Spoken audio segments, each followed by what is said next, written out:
Hi, I'm Laura Rubenstein with the Social Buzz Club, and we're here at Blog World today, and today I'm here with Michael Stelzner of Social Media Examiner. Good to see you, Mike. Hey, thanks so much for having me. Good to see you again. Yeah, always good. So I understand you have a blogging workshop coming up. What are you naming that? What's it about? Yeah, so got a new event coming up called Blogging Fundamentals for Business, and it's really all about helping businesses figure out how in the world to make a blog work for their business. So obviously you've had some success in the blog world. How did you get started in blogging? Yeah, that's a great question. My first blog was called Michael Stelzner's Writing White Papers back in 2005 or 2006, which seems like a millennia ago. It does. And I was coming out with my first book, and I decided I needed a blog because everybody I knew had a blog. And I just kind of went into it, and it took off, and it was pretty successful. And then it helped my business explode, frankly. And then I got so big that I just decided, all right, I want to move on to something else and rebrand myself because I was known as the white paper guy. So I decided to launch Social Media Examiner in October of 2009, and man, it's been a fun ride.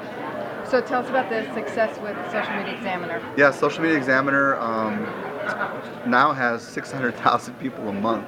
Really? That read Social Media Examiner, 155,000 email subscribers that get our email in their inbox every day. And it's just exploded. I mean, I think we were in the right place at the right time, and really it's been about the content. Really super rich content that everybody wants. That's been the mantra, and I think that's what separated us from all the thousands of other social media blogs that are out there. How does someone know what they want, like what your audience wants? Well, that's a really good question, because when we started Social Media Examiner, one of the unique things we did was we surveyed people, and we asked some of our friends at the time, like Jason Falls and Mari Smith, who had social media presences, would you mind sharing our survey with your audience? And then we asked lots of questions like, what are the biggest questions you want to answer with social media? We used that insight to come out with a free report that was very well received, but at the same time to also dictate how we were going to produce content. So exactly what they wanted is what we gave them, and that's part of the reason why we're so successful. Do you think part of your success has to do with the multiple bloggers you have? Absolutely. One of the things I wanted to do when I started Social Media Examiner was not have it be about Mike Stelzner. And I didn't publish a lot of content. To this day I don't. I really rely on other people to do it. I wanted to create a platform for others to achieve success. And it's worked wonderfully. You could call us a group blog because we have so many bloggers that write for us. But we really, I think part of our success is we bring really bright people together. And that has been really kind of a part of our secret sauce to success. Now, your early days, it was just you in the first blog you had? Yeah, it was me. It was only me. And the big struggle I had was finding time to write. Right. And I was writing 5 posts a week. 5 posts a week. Yeah. And how did you grow that successfully? Well, I knew that the key to that was I actually wrote a white paper, believe it or not, called How to Write a White Paper. It was like the equivalent of a free ebook. I remember that. Yeah, so when people were Googling how to write a white paper, they would find me, and then I would ask them, do you want to be on my newsletter?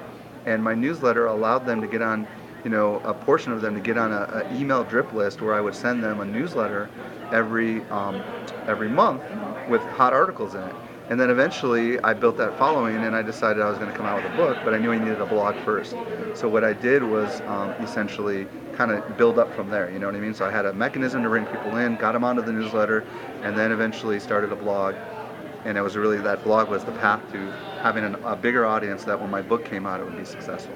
What do you think is more important, having people on a newsletter list that you get them into, or having them actually subscribe to the RSS feed? For sure, having their email address. On the newsletter. Because RSS feed is passive, and even though those numbers can look nice with FeedBurner and stuff, they really don't mean anything, because if you add someone in, like I've got blogs on my RSS feed and I forget to look at my RSS reader. Right. But email is interruptive technology. So every time you send an email to someone, it's guaranteed to go into their inbox, right? And most people are mentally triggered that I've got to clean my inbox out. They're going to go through your email. And it's extremely effective. And everyone that I know is really on board with email. I think it's the secret sauce to social media. It's not dead, as they say. It's not dead, it's only getting bigger. Yeah, interesting, very interesting. So what advice would you give to someone starting a blog today? The biggest advice I would give is make sure that you do not just write opinion pieces about what you think is important. Instead, really try to put yourself in the mind of who you're trying to reach. So for example, if you're trying to reach children, parents of kids, and let's say your topic is safety. Don't just put out rants about unsafe things that you see at the mall, but instead perhaps write tips for parents to be more safe with your children. When you discover cool tech, review it.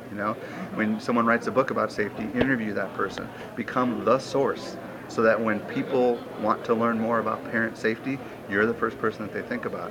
And that requires a special kind of content and a special kind of thinking, reformulating your thinking into the needs and desires of the target audience that you're trying to reach. And then how do you recommend people get the word out about something like that? Well, social sharing buttons, I think, are critical. So when you have content and you have the ability to retweet buttons and the Facebook like buttons and all that, every time someone clicks that button, as you know, that's the equivalent of them letting their audience of friends that hopefully have similar interests to them know about you, so they become walking billboards for your content. That's been the key to Social Media Examiner, is having all those social share buttons. And you're talking about LinkedIn, Facebook, Twitter, Pinterest, depending on who your audience is and where you're at. That's great. So you have the Blogging Fundamentals for Business workshop coming up. Yep. And tell us what people are going to learn and take away. I guess you're going to go through some of these things. Yeah, basically we're going to talk about strategy first of all.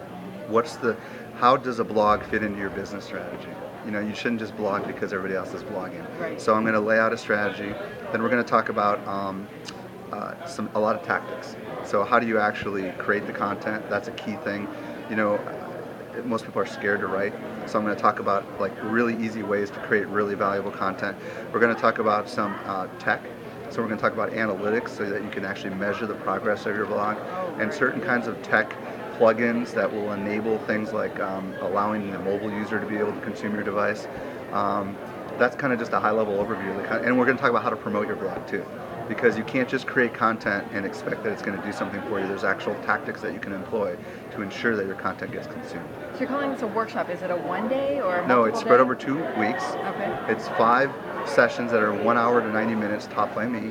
And it's virtual, which means that someone from anywhere in the world can come. And it's very economical compared to the stuff that it's like, depending on when you watch this video, it's $200, which is very affordable. Well, great.